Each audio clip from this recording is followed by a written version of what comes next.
අද අපි කතා කරන්නේ කඳුකරේ ජීවත් වෙන කඳුකර දෙමළ ජනයා වෙනුවෙන්. අද ඒ ජනයා මේ පෞද්ගලික කාලේ වෙච්ච ස්වාභාවික උපතෙන් මරණයට පත් වෙලා ඒ වගේම දේපොළ අමි වෙලා ඊටාම කටුක ජීවිතයක් අද ඒගොල්ලන් ගෙනියන තත්ත්වයකට මුහුණ පාලා තියෙනවා.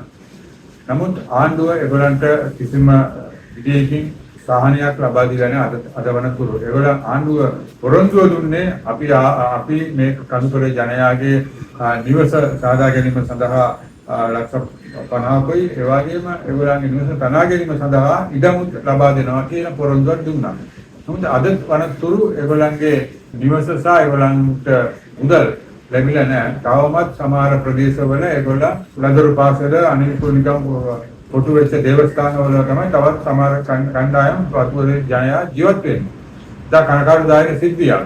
නමුත් මේ සම්බන්ධව ආණ්ඩුව ඊට වඩා කටයුතු කරමින් ඒගොල්ලන්ට ඉඩම් ලබා දී මුදල් ලබා දී ගෙවල් අදලා දෙන්න ඕනේ. මෙතන ප්‍රශ්නයක් මතු කරනවා අපි ආණ්ඩුව විසින් ඒගොල්ලන්ගේ ඉඩම් වතුකරේ කම්පැනිකාරයන්ට අයිති වෙලා තිබිච්ච ඉඩම් අරගෙන ඒගොල්ලන්ගේ නිවස කනා ගැනීම සඳහා ඉඩකඩම් දෙන්න විදියක් නැහැ කියන අදහසක් තිබෙනවා.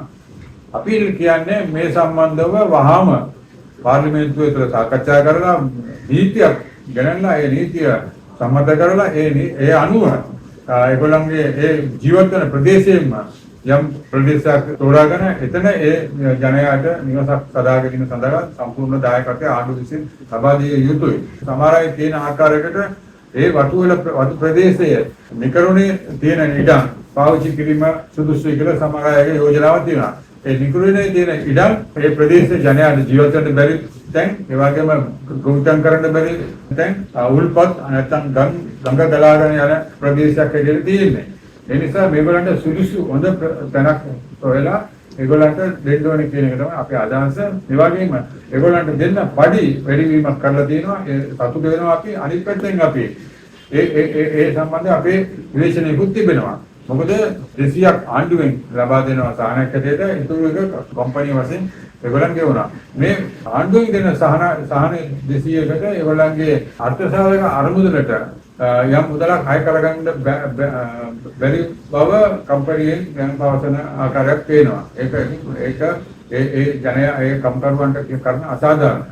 ඒ නිසා අපි කියන්නේ සහනයක් කම්පැනිකාරයන්ට ආණ්ඩුව විසින් සහනයක් ලබා දීලා සම්පූර්ණ පඩියම කම්පැනියෙන් ඒ ජනයාට ගෙවන ක්‍රමයක් අදා ගන්න ඕනේ. ආණ්ඩුව දෙන්න ඕනේ ඒගොල්ලන්ට කම්කරුවන්ට 200 සහනයක් දෙනවට වෙනුවට ඒ කම්පැනියට ඉල්ලන සහනය සම්බන්ධ සාකච්ඡා කරලා ඔයගලන්ට අවශ්‍ය සහනය කුමක්ද කියලා අහලා ඒ සහනය ලබා දීලා කම්කරුවන්ගේ පඩිය වැඩි කිරීමට කටයුතු කරන්න ඕනේ කියලා තමයි අපි ඉල්ලන්නේ. අනිත් එක තමයි මේ පීඩාවටපත් වෙච්ච මේ පිරිසව වතුරේ සිංහල නගරයේ නැත්නම් සිංහල ග්‍රාමීය ප්‍රදේශයේ ළඟා වෙන තැනකින් ඒගොල්ලන්ට නිවාස තනවා දෙන්න ඕනේ කියන අදහසත් මතුවෙලා.